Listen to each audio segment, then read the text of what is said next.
নমস্কার, চাঁদনি চ্যানেলে আপনাদের স্বাগত জানাই। আজ আপনারা শুনছেন একটি অসাধারণ গল্প, রাজমুকুট।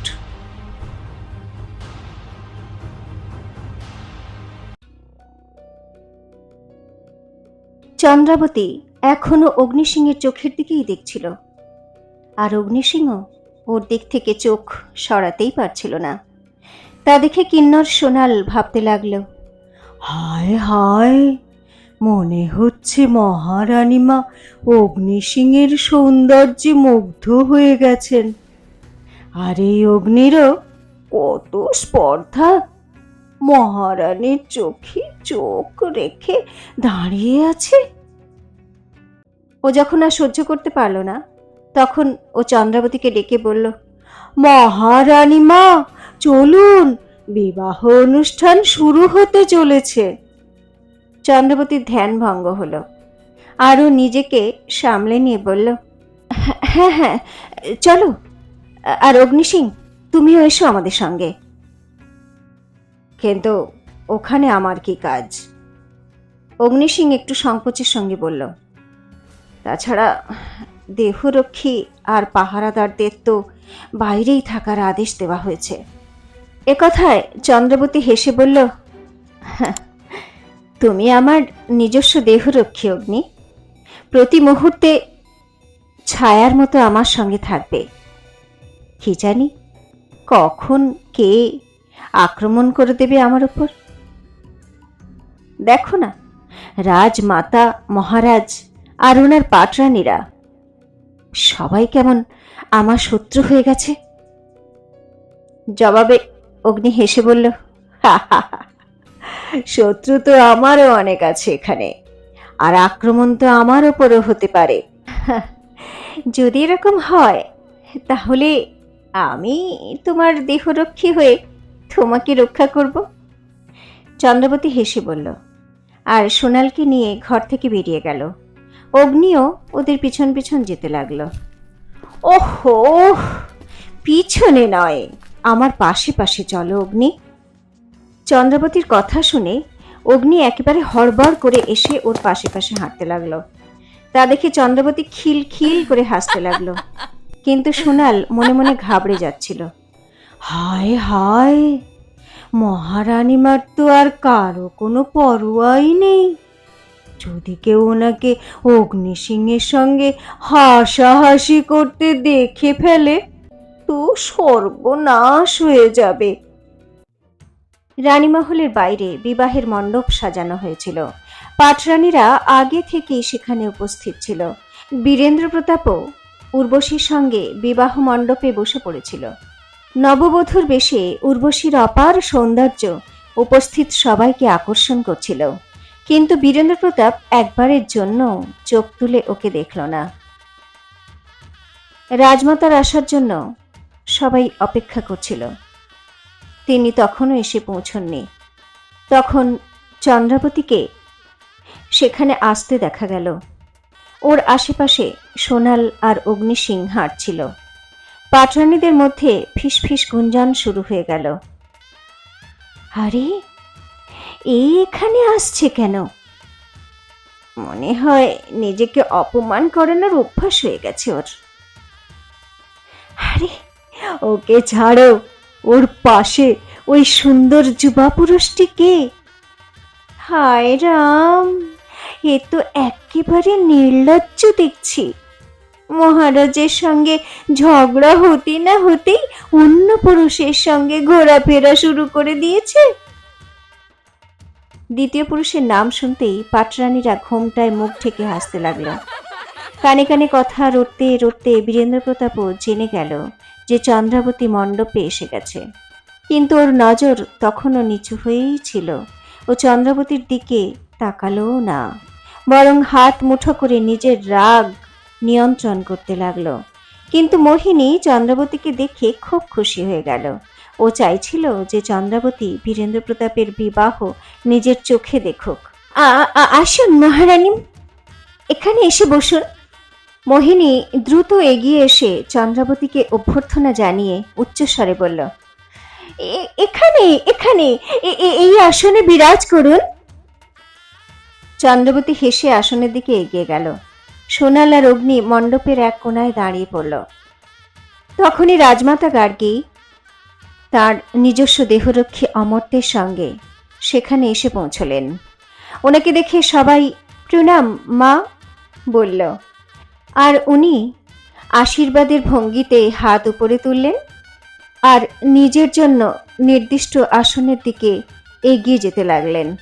কিন্তু তখনই তার চোখ পড়ল চন্দ্রাবতীর দিকে, আর তিনি থমকে দাঁড়িয়ে পড়লেন। এই নির্লজ্জটা এখানে কি করছে? তিনি বিড়বিড় করে বললেন, এই বিয়েতে এ কি আবার বিঘ্ন ঘটাতে চায় নাকি? গার্গী রেগে আগুন হয়ে যেতে লাগলেন। চন্দ্রাবতী মাথা নিচু না করে একটু দাপটের সঙ্গে বলল, প্রণাম রাজমাতা। গার্গী এই শুভ সময়ে কোনো বিবাদ চান না, তাই তিনি নিজের রাগ দমন করে মুখ ঘুরিয়ে নিজের আসনে গিয়ে বসে পড়লেন। এরপর বীরেন্দ্র প্রতাপ আর উর্বশীর বিয়ে শুরু হয়ে গেল। চন্দ্রাবতী শান্ত হয়ে এসব দেখছিল। মোহিনীর অহংকার ভরা দৃষ্টি ওর দিকেই আটকে ছিল। আরও মনে মনে বলছিল, চন্দ্রাবতী, আমি ঠিক যেমনটা চেয়েছিলাম সেরকম করে দেখিয়েছি। আজ তুমি পুরোপুরি হেরে গেছো আমার কাছে। যতই তুমি নিজেকে স্বাভাবিক দেখানোর চেষ্টা করো না কেন, আমি জানি যে এই সময় তুমি মনে মনে কতটা ছটফট করছো। কিন্তু এখন তুমি চাইলেও আর কিচ্ছু করতে পারবে না।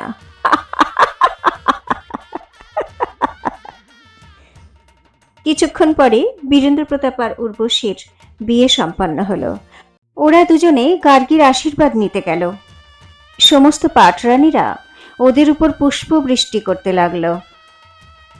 সর্বদা চিরজীবী আর বিজয়ী হও বড় কুমার। গার্গী ওদের মাথার উপর হাত রেখে বললেন, তোমার সিঁদুর অক্ষয় হোক উর্বশী, আমাদের রানী মহলে তোমাকে স্বাগত জানাই। এ কথা বলতে বলতে হঠাৎ গার্গীর জিভ একটু জড়িয়ে গেল। ওর হাত হঠাৎ কাঁপতে লাগলো আর মাথায় ঘাম দেখা গেল। মা! বীরেন্দ্র প্রতাপ ভয় পেয়ে অস্থির হয়ে বলল, কি হয়েছে? শরীর ঠিক আছে তো? তখনই গার্গী পড়ে যেতে লাগলেন। বীরেন্দ্র প্রতাপ সঙ্গে সঙ্গে গার্গী দেবীকে ধরে ফেলল আর চিৎকার করে বলল, তাড়াতাড়ি রাজবৈদ্যকে ডাকো। সঙ্গে সঙ্গে সেখানে দৌড়দৌড়ি পড়ে গেল। মোহিনী তা দেখে এক পলকের জন্য ঘাবড়ে গেল, কিন্তু কি জানি কি ভেবে ওর মুখে হাসি ফুটে উঠল। চন্দ্রাবতীর চিন্তা হচ্ছিল, রাজমাতা তো এতক্ষণ সুস্থই ছিলেন, হঠাৎ করে অচেতন হয়ে গেলেন কেন? কি করে হলো এটা? ওনাকে কেউ বিষ কিছু দেয়নি তো? কিন্তু কিন্তু কখন, কিভাবে? চন্দ্রাবতী চাইলেও কাছে গিয়ে গার্গীকে পরীক্ষা করতে পারছিল না। সেই জন্য ওর চিন্তা আরো বেড়ে যাচ্ছিল। কিছুক্ষণ পরে রাজমাতার ঘরে রাজবৈদ্য রাজমাতার চিকিৎসা করছিল। আশেপাশে অমর্ত্য, মোহিনী আর শশীকলা চিন্তিত হয়ে দাঁড়িয়েছিল। বীরেন্দ্র প্রতাপের মুখে চিন্তার ছাপ স্পষ্ট দেখা যাচ্ছিল। চিন্তা করবেন না মহারাজ, রাজবৈদ্য বুঝিয়ে বলল, আমি যে ওষুধ দিয়ে দিয়েছি কিছুক্ষণের মধ্যে ওনার জ্ঞান ফিরে আসবে। একথা শুনে উতলা হয়ে বীরেন্দ্র প্রতাপ বলল, ওসব তো ঠিক আছে রাজবৈদ্য, কিন্তু মায়ের কি হয়েছে? হঠাৎ করে কি করে অজ্ঞান হয়ে গেলেন?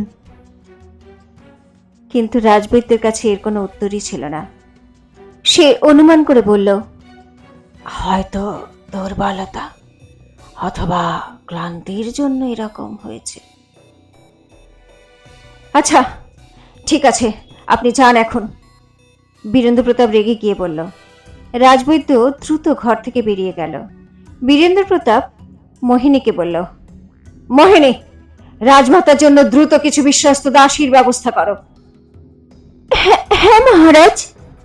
এ কথা বলে মোহিনী সেখান থেকে দ্রুত বেরিয়ে গেল আর যেতে যেতে লুকিয়ে শশীকলাকে একটা ইশারা করল।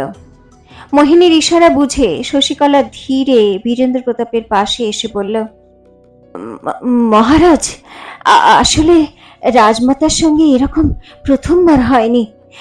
যেদিন রাজমাতা এখানে এসেছিলেন আর মহারানীর সঙ্গে ওনার বিবাদ হয়েছিল, সেদিনও ওনার শরীর এরকমই একটু খারাপ হয়েছিল। একথা শুনে অমর্ত্য চমকে শশীকলাকে দেখল। বীরেন্দ্র প্রতাপ তা শুনে চিন্তায় পড়ে গেল। তখনই শশীকলা ইতস্তত করে বলল, মহারাজ, আমার তো মনে হচ্ছে কেউ ওনার উপর কোনো কালা জাদু টাদু কিছু করেছে। বীরেন্দ্র প্রতাপ চমকে ওর দিকে তাকালো। শশীকলা গম্ভীর হয়ে বলল, হ্যাঁ মহারাজ, না হলে আপনি বলুন, কোনো অসুখ ছাড়াই রাজমাতার শরীর হঠাৎ করে এরকম কি করে খারাপ হবে? এসব তুমি কি বাজে কথা বলছো শশীকলা? বীরেন্দ্র প্রতাপ রেগে গিয়ে বলল, রাজমহলে এরকম কে আছে যে এই সব করতে পারে? বীরেন্দ্র প্রতাপের কথা শুনে ঘাবড়ে যাওয়ার নাটক করে শশীকলা বলল, আমি জানি না মহারাজ, কিন্তু কিন্তু হ্যাঁ, একবার আমার দাসী মহারানীকে অনেক রাত্রে শাহী উদ্যানে ঘুরতে দেখেছিল। উনি অশ্বত্থ গাছকে অত রাত্রে প্রদক্ষিণ করছিলেন। আমি জানি না, তবে এসব টোটকা মহারানীর কাজ কিনা কে জানে, কিন্তু যে এই কাজ করেছে সে উর্বশী আর আপনার বিবাহে বাধা দেওয়ার জন্যই করেছে মহারাজ। ও তো ভগবানের কৃপা যে আপনার বিবাহ শুভ সময়ে সম্পন্ন হয়ে গেছে। বীরেন্দ্র প্রতাপ চিন্তায় পড়ে গেল। আমার বিয়েতে বিঘ্ন দেওয়ার কাজ তো শুধু চন্দ্রাবতীই করতে পারে। ও ধীরে ধীরে বিড়বিড় করল, আর রাজমাতার সঙ্গে বিবাদও তো চন্দ্রাবতীই করেছিল। এসব ভাবতে ভাবতে বীরেন্দ্র প্রতাপ রেগে গেল, কিন্তু অমর্ত্য গভীরভাবে শশীকলাকে দেখছিল। ওদিকে চন্দ্রাবতী সোনালের সঙ্গে নিজের ঘরে চলে এসেছিল। দুজনেই রাজমাতার কথা বলা বলি করছিল। চন্দ্রাবতীর দুশ্চিন্তা দেখে সোনাল রাগে মুখ বেঁকিয়ে বলল, আরে, আপনি রাজমাতার জন্য এত চিন্তা কেন করছেন মহারানী মা? উনি তো আপনাকে ঘৃণাই করেন নাকি? না সোনাল, এটা আমার কর্তব্য। চন্দ্রবতী ওকে বোঝাতে লাগলো, আমি মানবিকতার খাতিরে রাজমাতাকে সাহায্য করতে চাই। আমার সন্দেহ হচ্ছে যে রাজমাতার এমন কোনো সমস্যা আছে যার চিকিৎসা রাজবৈদ্য করতে পারবে না। সেজন্য আমি ওনার সঙ্গে দেখা করার কথা ভাবছি। একদম না মহারানী মা, সোনাল রেগে গিয়ে বলল, আমি আপনাকে কখনো যেতে দেব না। আরে, মহারাজের কাছে বৈদ্য হাকিম কি কম আছে নাকি? হ্যাঁ, তাছাড়াও মহারাজ আপনার ওপর এখন ক্ষিপ্ত হয়ে আছেন। উনি কখনোই আপনাকে রাজমাতার চিকিৎসা করার অনুমতি দেবেন না, আর রাজমাতা নিজেও আপনাকে ওনার কাছে যেতে দেবেন না। দেখ সোনাল, তুই অকারণে জেদ করিস না। চন্দ্রবতী বিরক্ত হয়ে বলল, যদি রাজমাতার এই মহলে কিছু হয়ে যায় তো তাহলে তার সব দোষ আমার মাথায় আসতে বেশিক্ষণ লাগবে না। তুই ওই মোহিনীকে চিনিস না?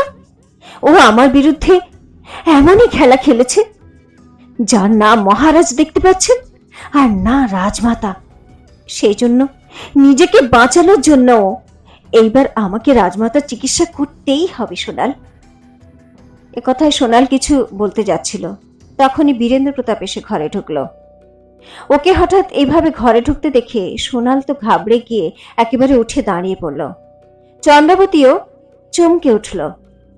তোমার শত্রুতা তো আমার সঙ্গে চন্দ্রাবতী। রাগে আগুন হয়ে থাকা বীরেন্দ্র প্রতাপ বলল, তার বদলা তুমি রাজমাতার সঙ্গে কেন নিচ্ছ? চন্দ্রাবতী একথা শুনে অবাক হয়ে গেল।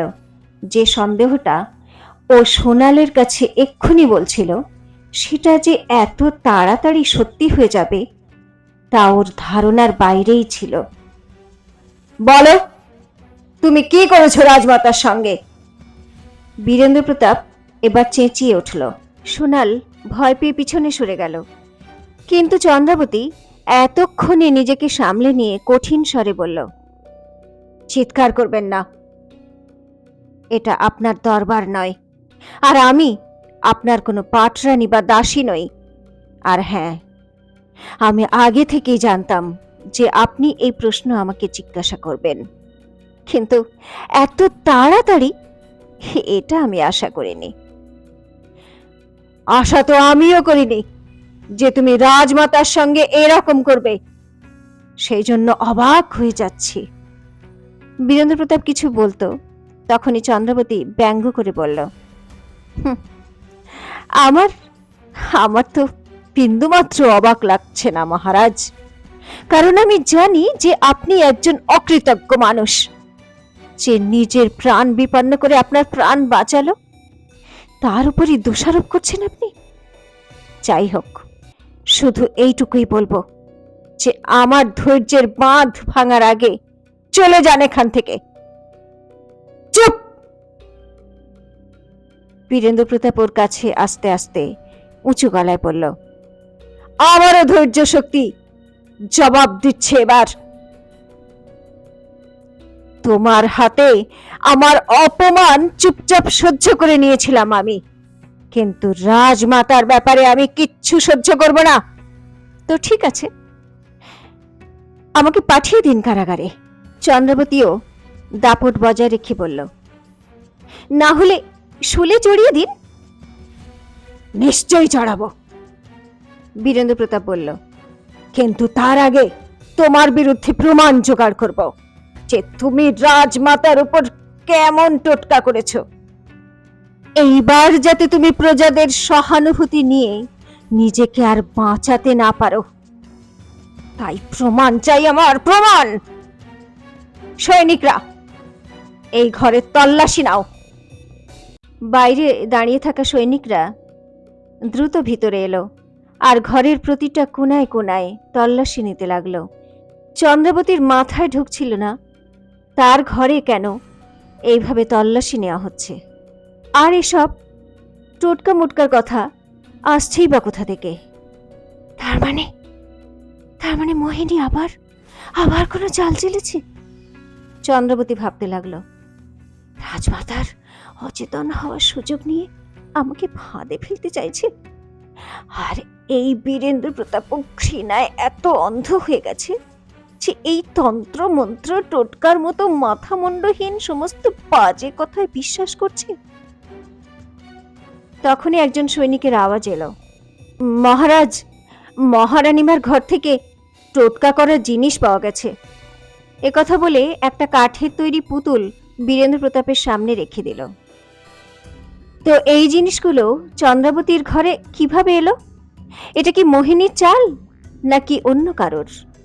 এবার বীরেন্দ্র প্রতাপ কেমন ব্যবহার করবে চন্দ্রাবতীর সঙ্গে, জানার জন্য শুনতে থাকুন রাজমুকুট, এক ঐতিহাসিক প্রতিশোধ, শুধুমাত্র চাঁদনীর সঙ্গে, চাঁদনী চ্যানেলে।